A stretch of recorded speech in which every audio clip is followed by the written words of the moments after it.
This is one of those things again where if all other if your oral health situation was perfect, it's not such a big deal. But if you're in a situation where you've already had some bone loss, if you're in a situation where your enamel's already worn away a bit, if you're in a situation where you already have some chronic inflammation, then grinding will, make it worse. You'll wear down the tooth and you wear down the enamel, which is that protective coating. So that can be a dangerous thing. You can outright crack or fracture your teeth, which can be very problematic because they are not able to heal when they're fractured. I only found this out recently, but for whatever reason. But yeah, like teeth don't heal when they're cracked or fractured like bones do. Because even though they have a nerve supply and they kind of have a blood supply, they don't have the type of blood supply that will actually allow something to regenerate and grow. Teeth are an interesting one. It's like they're somewhere between bones and hair is how I kind of look at them now. So bones is like something totally internal that can regrow and regenerate, and then hair is something totally external that can't regrow and regenerate, and it's fine to just remove it. And teeth are like in the middle of that. Like they do have a nerve supply, but they don't have a blood supply. So it's kind of an interesting thing. Anyway, back to the question. So yeah, there's all the manual braking. There's the fact that then that leaves you open to, the protective layer is worn away. Certainly, as you said, if you've got anything mercury in there, if you've got ceramic in there, whatever, you're wearing away of that. You can have pieces of that in your mouth that you're then ingesting. There's nothing good about that. What do you do about it? I'll cover this now because it's kind of separate from the rest of it. I had a tendency for this, and I even had a dentist try and get me to wear a night guard, and I tried it for like an hour, and I'm like, screw this, I'm not doing this. I'm not having this thing in my mouth. There's got to be a better way of dealing with it. And sure enough, there was. So grinding is just a sign of chronic tension, and it's a specific type of chronic tension.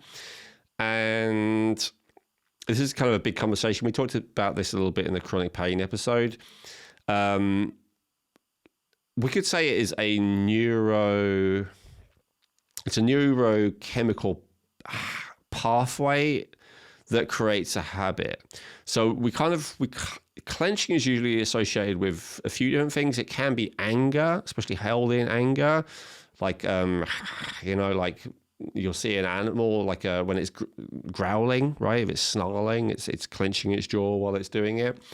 It's also often associated with control. So when you want to control yourself, or you want to hold back, so it's not necessarily hostile in any way. It can just be I want to, I'm not happy with this moment as it is, and I want to make it different. That's often where jaw clenching comes in as well. So the best approach to this to me is hands down bioenergetics, which is something that I've talked about before. There are other things that work on the same principle, which are also good. I've talked about them before, I think. Counter strain is one of them. And what's the other one? Somatics is another one. So they're kind of on the spectrum. Bioenergetics is something you can do totally yourself for free. But you got to do it yourself. It's effort. Counter strain is the opposite end of the scale. You don't have to do anything yourself, but it tends to cost a lot of money, and you got to go and see someone else do it. And somatics is kind of in the middle. You can get someone to help you, or you can do it on your own, and it's more gentle. What they all have in common, even though if you were to talk to any practitioners, they'd say no, it's unique because of blah blah blah. But what they all have in common is showing your brain what it's doing and retraining it to do something else. And so in the case of, usually like the natural inclination, if you realize you're tensing something, so, the example I use all the time because it's easy to illustrate is like where people have their shoulders up like that, right? So that's a kind of defensive posture. So when you realize you're doing that, oh, I'm doing that, your natural response is like, just drop them, right? But then here's the thing. Next time you start to feel defensive, they'll go up again. You won't realize, drop them again. And you can do it like 1,000 times. And it's not very effective. You'll still just keep doing it because it's like, I do it automatically and then I correct. I do it automatically and then I correct. The better approach, and this is what all these three modalities have in common, is actually go like this, to really, really do it. And to show your body that's what it's doing. In counter-straight, someone kind of puts you in a position, does it for you. In anesthetics, you kind of do it gently. In bioenergetics, you kind of do it intensely. But in every case, you're kind of showing your body, look, here's how you're tensing yourself.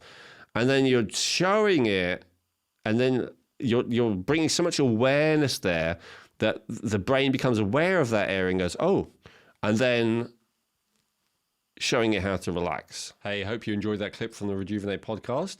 If you want to watch the full episode that came from, just click on the link above. Or if you just want to watch our latest video, then click the link below. And make sure that you subscribe to the channel and like the video. Thank you.